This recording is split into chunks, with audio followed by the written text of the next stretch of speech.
Good morning. आज districts of Haryana में आज हम जिला करेंगे कैथल। कैथल जिसको कपिस्थल भी कहा जाता था। और किन किन नामों से जाना जाता है कैथल को, आइए देखते हैं। कैथल को हरियाणा की छोटी काशी, अगर क्वेश्चन आता है कि हरियाणा की छोटी काशी, तो नवग्रह कुंड के वजह से हरियाणा को छोटी काशी, कपिस्थल गुरुद्वारों का शहर, अगर क्वेश्चन आता है कि गुरुद्वारों का शहर बताइए तो गुरुद्वारों का शहर कैथल, कपिल मुनि की धरती कैथल। तो इन सब नामों से भी कैथल को जाना जाता है। ये इसका इतिहास वैदिक काल से माना जाता है, रामायण और महाभारत काल से माना जाता है। रामायण काल में ही हनुमान जी, सभी जानते हैं कि हनुमान जी का जन्म कैथल में ही माना जाता है। तो इसीलिए हनुमान जी के जन्म के कारण ही इसका नाम कपिस्थल प्रसिद्ध हुआ। इसके अलावा पुराणों में इसका जिक्र आता है कि कैथल को महाराज युधिष्ठिर ने बसाया था, ऐसा माना जाता है।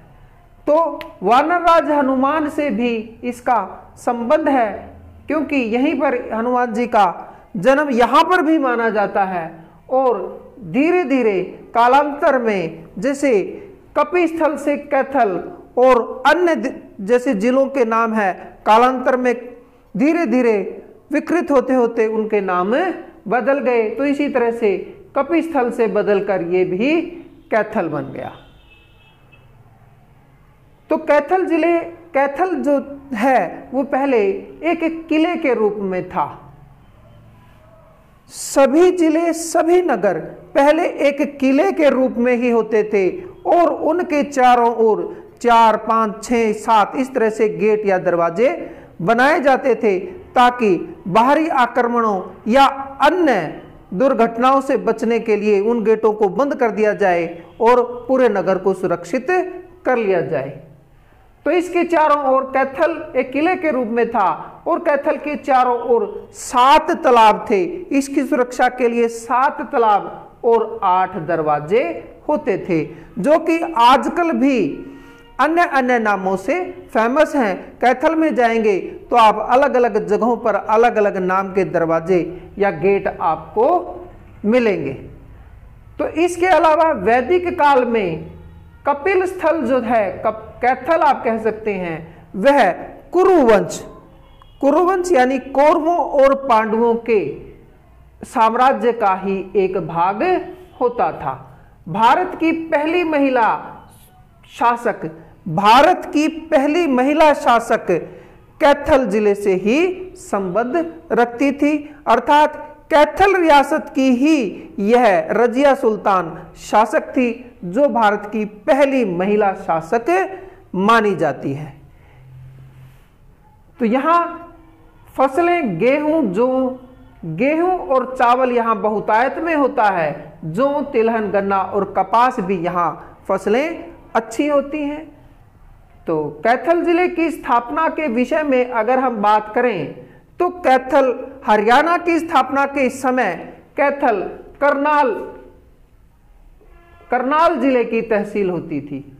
हरियाणा की स्थापना, कुछ लोग इसको लास्ट तक भी करनाल ही बताते रहते हैं, लेकिन हरियाणा की स्थापना के समय कैथल जो था वो करनाल जिले की तहसील होता था और 1973 में इसको करनाल से हटाकर कुरुक्षेत्र की तहसील बना दिया गया, यानी कुरुक्षेत्र के साथ जोड़ दिया गया।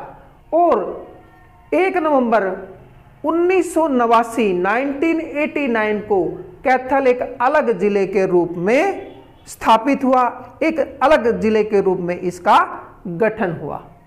इसका एरिया 2317 स्क्वायर किलोमीटर है। इसमें 5 तहसील, 3 उपमंडल हैं।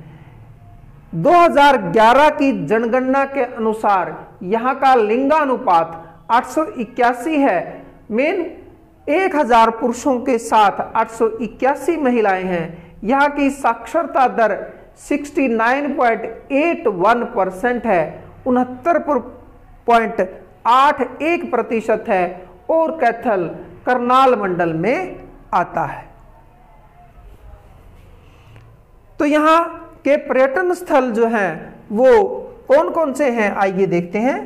अंजनी का टीला, यहां बहुत ही फेमस जगह है अंजनी का टीला। अंजनी अर्थात भगवान हनुमान जी की माता यह, और ऐसा हम पहले जान ही चुके हैं कि कैथल को हनुमान जी का जन्म स्थल माना जाता है, और अंजनी का टीला जो जगह है वह हनुमान जी की माता अंजनी से संबंधित है, इसलिए श्रद्धापूर्वक लोग वहां पर बहुत संख्या में जाते हैं।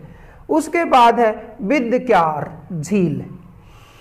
विद्यक्यार झील जो है वो पहले वृद्ध केदार नाम से प्रसिद्ध थी, और ये भी नाम विकृत होते होते विद्यक्यार आ गया।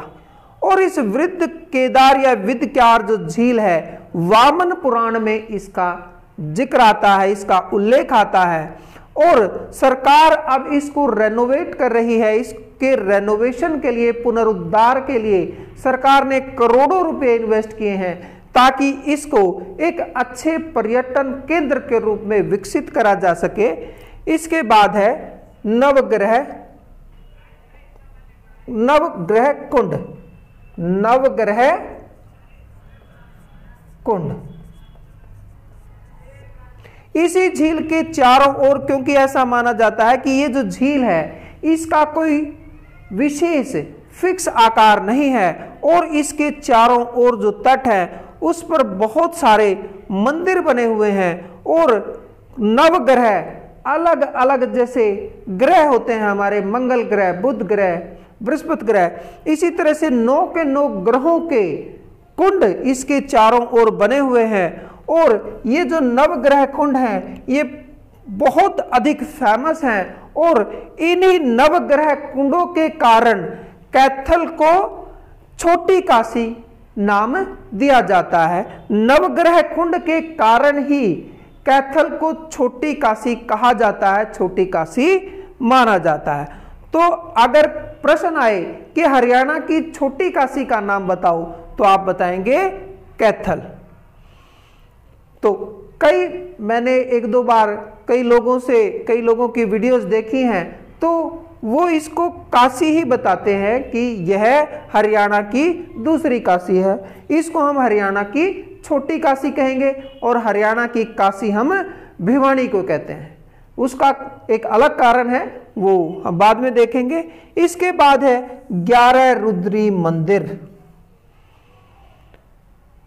11 रुद्री मंदिर जो है ये यहाँ बहुत ही फेमस मंदिर है, और ऐसा माना जाता है कि इसी जगह पर अर्जुन ने पशुपतास्त्र प्राप्त करने के लिए भगवान शिव की पूजा तपस्या की थी, और उसकी तपस्या से प्रसन्न होकर भगवान शिव ने अर्जुन को पशुपतास्त्र प्रदान किया था। रजिया सुल्तान की कब्र, हम बात कर ही चुके हैं कि भारत की पहली महिला शासिका रजिया सुल्तान का संबंध कैथल से है। कैथल रियासत की ही वो सुल्तान थी, तो वहीं पर उनका देहांत हुआ, और उनके देहांत के बाद उनको कब्र में दफना दिया गया। हालांकि पहले ये कब्र जो थी वो इतनी फेमस नहीं थी। अकबर ने, महाराजा अकबर जब दिल्ली की सल्तनत पर बैठे तो उन्होंने इसका रेनोवेशन कराया, और इसको पर्यटन केंद्र के रूप में आजकल बहुत सारे लोग जाते हैं। उसके बाद है फल्गु तीर्थ। कैथल से कुछ ही दूरी पर फरल गांव है। फरल गांव में फल्गु तीर्थ है, और फल्गु तीर्थ जो है वो महर्षि फल्गु ऋषि की यहाँ तपोभूमि है। इसको महर्षि ऋषि की तपोभूमि माना जाता है, और यहाँ पर भी हर वर्ष फरल गांव में फल्गु तीर्थ पर हर वर्ष बहुत बड़ा मेला लगता है। उसके बाद है पुरानी ईंटों का मंदिर। इसको पुरानी ईंटों की बावड़ी भी कहा जाता है। तो पुरानी ईंटों का जो मंदिर है ये छोटी छोटी ईंटों से बनाया गया है, और ऐसा माना जाता है कि खजुराहो शैली के जो मंदिर हैं उन्हीं शैली की ईंटों से ये मंदिर भी बनाए गए हैं और इन्हें भी देखने के लिए लोग बहुत सारी संख्या में विजिटर्स टूरिस्ट यहाँ पर जाते हैं। इसको पुरानी ईंटों की बावड़ी भी कहा जाता है। गुरुद्वारों का शहर कैथल को कहा जाता है। यहाँ पर बहुत सारे गुरुद्वारे हैं। गुरुद्वारा नीम साहिब, गुरुद्वारा टोपिया वाला इसमें प्रमुख हैं। गुरुद्वारा जो टोपिया वाला है उसकी विशेषता यह है कि यहाँ पर रामायण और गुरु ग्रंथ साहिब दोनों का पाठ होता है। यहाँ पर रामायण का पाठ भी होता है और गुरु ग्रंथ साहिब का पाठ भी होता है। इसीलिए पूरे हरियाणा में यह गुरुद्वारा बहुत फेमस है। कपिल मुनि आश्रम कैथल जिले में ही कलायत स्थान है, तो कलायत में है कपिल मुनि का आश्रम। कपिल मुनि बहुत ही प्रसिद्ध ऋषि रहे हैं भारतीय इतिहास में। वैदिक काल में ये बहुत इनका नाम था और यहीं पर इनका आश्रम था। यही कलायत जगह है, यहाँ पर इनकी तपोभूमि मानी जाती है। यहीं पर तपस्या करी, यहीं पर आश्रम बनाकर ये रहते थे। तो कपिल मुनि आश्रम भी बहुत ही प्रसिद्ध जगह है। यहाँ भी विजिटर्स टूरिस्ट पर्यटक बहुत जाते हैं। तो फ्रेंड्स, आज हमने कैथल जिले के विषय में जानकारी प्राप्त की। उम्मीद है आप इसका लाभ उठाएंगे। अगले किसी जिले की वीडियो के साथ हम आपके समक्ष फिर हाजिर होंगे। तब तक के लिए थैंक यू सो मच। जय हिंद।